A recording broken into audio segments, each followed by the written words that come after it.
देंगे। जैसे आपका घर बन रहा है तो वो अपना फोकट का पेट्रोल और चला के स्कूटर या अपनी मोटरसाइकिल से आ जाएंगे और कहेंगे ऐसा नहीं ऐसा बनाओ, ऐसा नहीं ऐसा बनाओ।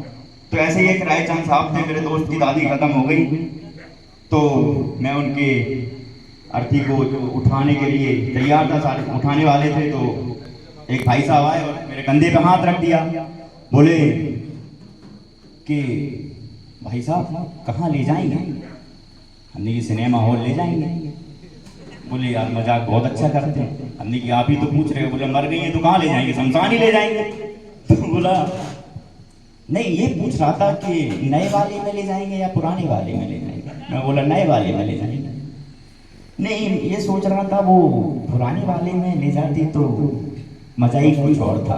मैं बोला भाई वो तो मर गई, उनको जलाना है, कहीं भी जलाओ, तुम्हारे मजे में इसमें क्या है कि मजा ही कुछ और था। तो ऐसे रायचंदों पर मैंने एक कविता लिखी है। तो ऐसे ही एक रायचंद थे, मेरे दोस्त ने दुकान खोली मिठाई की, उसमें ऊपर बोर्ड लगवाया कि हमारे यहाँ ताजी मिठाइयाँ मिलती। तो अगले दिन एक रायचंद आ गए, बोले यार जब तुम्हारी दुकान है तो इसमें हमारे यहाँ लिखवाने की क्या जरूरत है? बोला क्या करो? बोला इसको मिटवाओ। तो उसने बेचारे ने हमारे यहाँ मिटवा दिया। अब उस बोर्ड में लिखा रह गया मिठाइयाँ मिलती।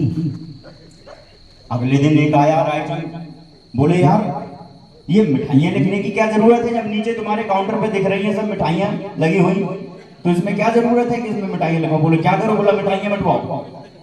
भाई साहब ने मिठाइयाँ पे भी कलाइयाँ बतवा दी।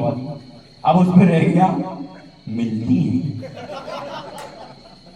अब अगले दिन एक और रायचंद आ गए, बोले यार क्या फोकट में मिलती है? बोले नहीं साहब पैसों से मिलती है।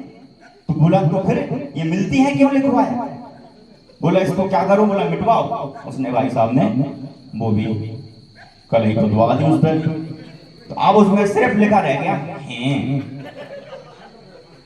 अब अगले दिन एक और रायचंद साहब आए, बोले ये क्या, जब तेरी दुकान खुली है तू भी खड़ा, सामने मिठाइयां भी दिख रही है, अब ये है क्या कर रहा है यहाँ पे? बोला क्या करूं साहब? बोला मिटाओ इसको। तो साहब इन रायचंदों ने पूरी उसकी बोर्ड पे सफेद कलई बुलवा दी। अब दत्ता साहब यही गलीमत नहीं रुकी, अगले दिन एक और रायचंद आ गए, बोले क्या? बोले अबे बोर्ड खाली क्यों है, यहाँ लिखवाता क्यों नहीं कि हमारे यहाँ ताजी मिठाइयां मिलती हैं? तो साहब ऐसे रायचंदों पर, ऐसे राय सिंहों पर एक हास्य कविता है जिसका शीर्षक है कि मजा ही कुछ और है। जब मजा ही कुछ और आए तो आप लोग तालियां बजा देना, मेरा हो जाएगा काम।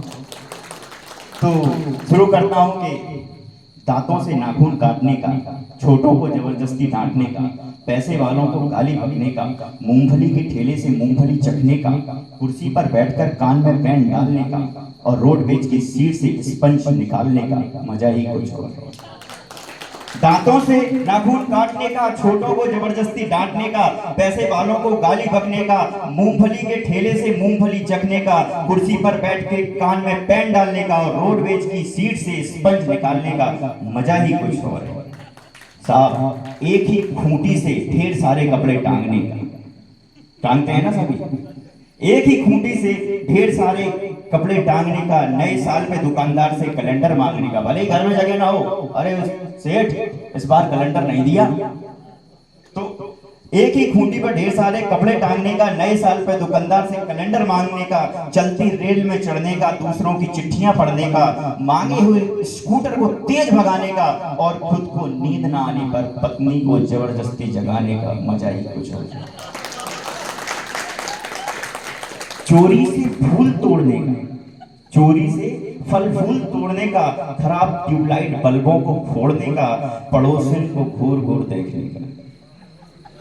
ऐसे हंस रहे हैं जैसे इनकी चरित्र का चित्रण हो रहा है यहाँ कि चोरी से फल फूल तोड़ने का, खराब ट्यूबलाइट बल्बों को फोड़ने का, पड़ोसन को घूर घूर देखने का, अपना कचरा दूसरे के दरवाजे पर फेंकने का, बाथरूम में बेसुरा गाने का और थूक से टिकट चिपकाने का मजा ही कुछ और। ऑफिस में लेट आने का, फाइल को जबरदस्ती दबाने का, ऑफिस में लेट आने का, फाइल को जबरदस्ती दबाने का, चाट वाले से फोकट की चटनी डलवाने का। भाई साहब थोड़ी और डालना इसमें, कम है। तो ऑफिस में लेट आने का, फाइल को जबरदस्ती दबाने का, चाट वाले से फोकट की चटनी डलवाने का, बारात में प्रेस किए हुए कपड़ों पर दोबारा प्रेस करवाने का, और ससुराल में साले से पान मंगवाने का और साली की पीठ पे थोल जमाने का मजा ही कुछ और है दोस्तों, मजा ही। मित्रों, श्रोता भी कविता सुनाने का मजा ही कुछ और होता है, पर मन मेरा उस वक्त रोता है जब मजे के लिए सब अपने आर्थिक हो जाते हैं और कुछ श्रोता बैठे बैठे ही सो जाते हैं। यदि आप जीवित हैं, जागृत हैं, तो प्रमाण बताइए। कविता खत्म करता हूं, तालियां बजाइए।